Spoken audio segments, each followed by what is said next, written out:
Hey, what's up, y'all? This is Lonnie Horne, and I want to welcome you and thank you for tuning in to my Barber Life channel. Today, I'm going to show you my simple steps to a clean, ball-faded flat top. All right, you see my boy is woofing. This is my guy, and I've been cutting him for a while. I'm going to pick this out all the way around. I'm going to start off with my cocoa trimmers, and I'm just going to bald them. I'm going to bald them real low. Leave space for a nice graduation and also any space for errors. I'll flip that trimmer upside down and clean it out so it's not too abrupt on my guy's skin. You see, we cleaned that face up, so we're gonna do the same thing on the opposite side and get them ready for the next step, man, which is gonna be to debulk this thing. All right, I got my ergos and I'm gonna debulk with my 1.5 blade all the way closed so I can really chop into it. And I'm coming up, and right before I want that flat top to really start, I'm flicking outward. So I want to leave that hair to shape the way that I want later. As you can see, I'm chopping through that stuff. So now I'm opening it up and I'm softening up the beginning of that flat top now. This is like the first phase of shaping that flat top. There's a few phases to it, but this is like that first one. All right, we're gonna do the same thing all the way around. All right, so I'm facing them towards the mirror so I can see what I'm working with and to plan my balancing of this whole thing. All right, my ergos all the way open, no guard. I'm gonna go ahead and make my first guideline, and I'm gonna make it about a half inch high from that bottom line. So that's basically a 1 length that I'm cutting it to, right above that balded area. All right, so now I'm closing it and I'm knocking that bottom line out. If you watch some of my videos, I change this process up sometimes. It just depending on how I'm feeling that day or the hair texture I'm dealing with. But today I went straight to balding the bottom of that guideline out. And it's mostly because I want to spend more time on shaping it. All right, so my number 1 guard is on. Closed it all the way, and I'm approaching this aggressively, and I'm knocking now that next 1.5 area that I created. I'm knocking that out at the bottom, and it's also his hair texture. That's the reason why it's weird. It's coarse, but it's a little thinner. So I'm actually able to approach his a little more aggressively. You can see we're doing the same thing on the other side. And if you can't see it, just to let you know, I'm taking that one and I'm just flicking outward at the bottom of that line. All right, I'm gonna redirect that hair. Go around and do a little bit of cleanup just to make sure I was consistent. You don't want a whole lot of different choppy areas, different lengths everywhere. So I'm just going through and evening it out right now.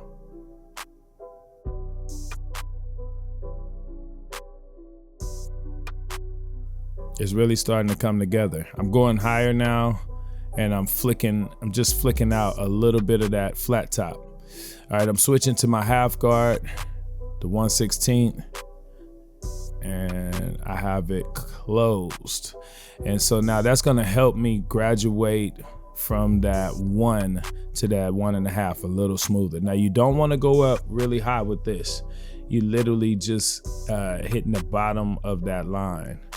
And sometimes you'll see I'll use my corners. You know, the head is shaped. It has different shapes and craters all over it, so it's not always gonna be flat and even. So sometimes I have to dig a little bit with the corner of that clipper in some of those crater areas. All right, gonna do the same thing all the way around.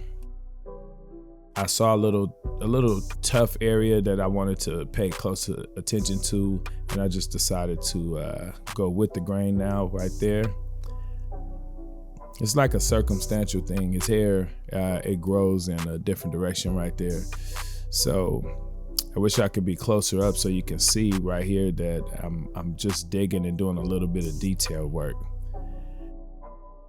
So I'll go around and follow my steps, but sometimes I'll look back over what I just did and there'll be 3 or 4 areas that just didn't give me the same results. So I'll go in with the corners of those clippers and I'll give the illusion that those areas, they gave me the same exact results as the previous step did. All right, now we're gonna pick it out. We got a pretty decent blend going right here. You could always come and do some detail work later, but now I wanna shape this flat top. So my first thing I'm gonna do is get the top flat and even, and I'm gonna work with identifying my shortest area and bringing the highest areas down to that length. Now on the top, I have my blade all the way open. Here it's closed, and I am literally just getting some hard shaping going right there. It does take a little practice, keeping your hand steady, but you can do it. The sooner you start it, the better you'll get at it. If you could look closely right here, I like this shot. You can see I'm using my hand to rest against his head. It's almost like a protective guard to keep me from going inward too much. So I'm gonna pick that front out because that's his area that is the lowest, and I wanna make sure that I know all I'm working with. So I'm coming in the front, I'm giving it that upward angle stroke so it can have that flat top appearance from the front, and then you gotta carry it into the corners. So that's why you see me rotating around to those sides. And every chance I get, after I do something on the sides, I'm going back and I'm making the top meet it. So you can see it's really coming together now. You can see that hard shape in there. Same thing, I'm taking that side and I'm making it meet that top work we just did. All right, here we go. Going back at the mirror. I use that mirror as my reference because my eyes will tell me one thing and then the mirror, it'll tell me the other half. So I saw that I had a little bit of a lean going on, so we'll go ahead and get that evened out as much as possible.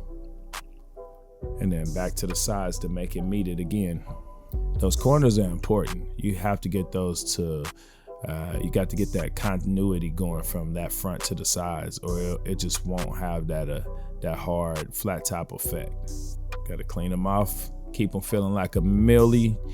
Keep them feeling like a millie the whole haircut, man. Nobody want to sit there with a bunch of hair all in their face. All right, it's coming together.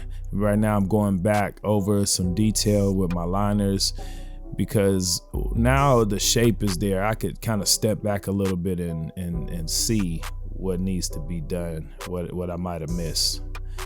So we're gonna line those corners up. We'll give them a little bit of a corner right there. And then what I'm gonna do is mark that left corner on where I want the front to meet, and then I carried it over. Sometimes I'll start in the middle, but this one I wanted to make sure that corner was already identified. Yeah, it's really coming together. I mean, man, think back to where we started from and look at him now. I mean, technically he could get up and walk out right now, but you know, we gotta take it to that next level all the time. All right, so we're gonna clean up that right side more. And again, I got him face towards the mirror so I can look in there as a reference. I have a habit of having a leaning line. So if y'all have that habit of having that leaning line, the mirror is your friend. The mirror is gonna help you get that line straight. It's not as bad as it used to be, but it still exists. So, and then I'll take my finger and I'll spot the problem in the mirror and I'll point at it, and then my eyes seem to calibrate and really get the picture after that. So let's clean his face up a little bit.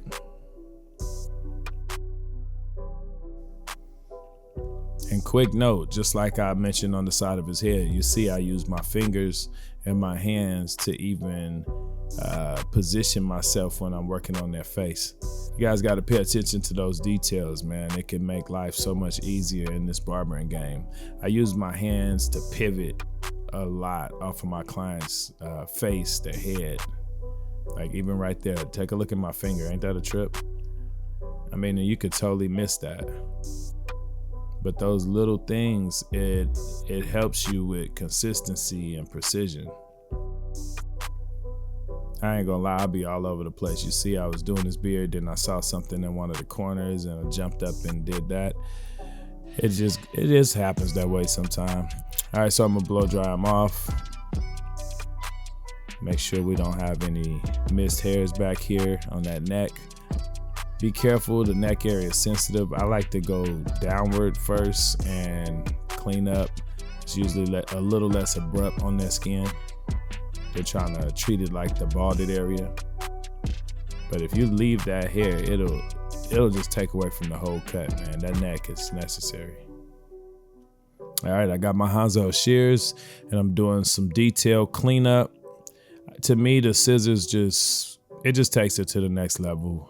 The clippers are handling things in bulk. I feel like the scissors allows me to get things in more detail. And you know, we got to put that razor line up on them, clean them out. That'll give them a couple more days on the lineup before that new growth starts to come in. And then on top of that, it just adds a nice effect to the whole cut when it's that clean. Hey, I hope this video was helpful.